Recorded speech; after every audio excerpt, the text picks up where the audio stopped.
And she asks, at what moment did you know that you were on the right track? So when did you identify that you had found that passion, that you were painting the canvas that you wanted to continue painting? Well, that's where I was lucky, because I did stumble into the fact my dad had a small brokerage firm, and I would go down on Saturday morning and to go to lunch with him, and it was a big deal.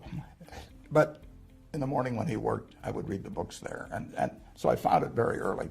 And not everybody does that. That's just plain luck when that happens. So I always knew the path I wanted to follow, and I was intellectually okay with it from the start, but I got messed up to some extent when we moved from Omaha to Washington. I didn't adjust very well, and my grades were terrible, all kinds of things. So I got very off the track, and it took my wife, basically said she just had to have this little watering can that she sprinkled on me, and finally the flowers bloomed. But it took a while, and I was very fortunate. One of our members is actually asking as a follow-up question. This is Casey from Texas. She's asking, can you remember a specific time in your life when you had the most difficulty adjusting to your career path? And it sounds like maybe that was your move to Washington, but can you sort of inspire our audience with an example of a time when you may have doubted your career path, and how did you move out of that into where you are today? I really didn't doubt my career path, but I was not functioning well. I was okay in some respects, but not in other respects. And I was terrified, for example, both in high school and college. I don't know when it started. But I became terrified of public speaking, and I just couldn't do it. I mean, and so I arranged all my classes so I never had to do any public speaking. And I got to Columbia, and I saw an ad in the paper for a Dale Carnegie course, and I went down. It was somewhere in the mid-40s, and I gave the guy a check for $100, and then I went back and stopped payment. I lost my nerve, and then I came out. I got out of Columbia actually when I was 20, and I came out to start selling securities in Omaha, and I realized I had to get up and be able to get up in front of people. I couldn't go through life this way. So I saw an ad again in the local paper that there was a Dale Carnegie course being given. I went down and I gave the fellow $100 in cash. And I became associated with 30 other people in the class. We couldn't stand up in front of a group and say our own name. I mean, it was pathetic.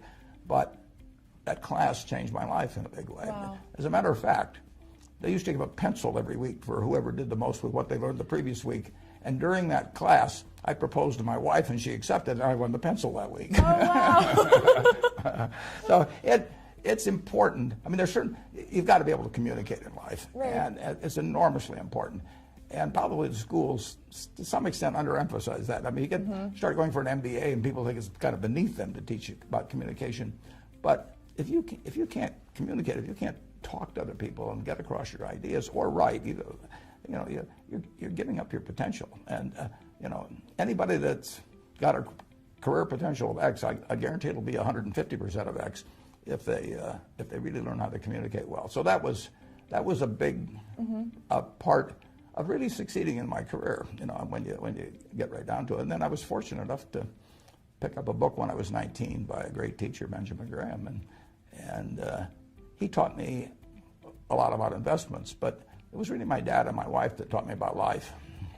So is your number one, so multiple people, including Devin here from Charleston, asked, what's the one piece of advice you would give to a fellow introvert? And we talked a little bit before this about the fact that this is not in either of our comfort zone as fellow introverts. Yeah. So would your advice to a fellow introvert be to just sort of confront that fear, go to a communication class, and just practice out of the fear? You have to do it. I mean, you have to do it, and the sooner you do it, the better. I mean, it's so much easier to get the right habits when you're young than work later on. And I mean, I think they have Toastmaster clubs. I don't know what they all are, but if they're to get over fear of associating with people, you got to go out there and associate. And it's painful. It's very painful. When I finished the Dale Carnegie course, now I'm 21, proposed, got accepted, and everything, but I was very worried that I would lapse back like I was before. So I actually went up to the University of Omaha, and I want to teach. And fortunately, they accepted me. So I started teaching a class at night when I was, I believe, 21. And you know, you've got to do. You got to force yourself sometimes to do things, and I know it isn't easy because it wasn't easy for me. When I started selling securities, I was 20 when I started selling securities, and I would go out. I used to walk around downtown Omaha and call on people, and there were people that I knew weren't going to be that friendly sometimes. And I'd walk around the block 3 or 4 times sometimes before I'd walk in. Work up the nerve to get in there. Absolutely, you know, it's not a bad thing to take a job as a salesperson, just to interact with people. I used to sell shirts at JCPenney company. You know, I sold men's suits, I sold children's clothing, and if you are someone introverted, like you say you are, and I know I am, just getting out there and forcing yourself to get into a situation where you talk with people. Most of them don't bite. What's the one piece of parting advice that you'd like to share with our members who are in the first 10 years of their careers? No, just find your passion, and remember, those males around you, a lot of them have got a lot of the Wizard of Oz in them.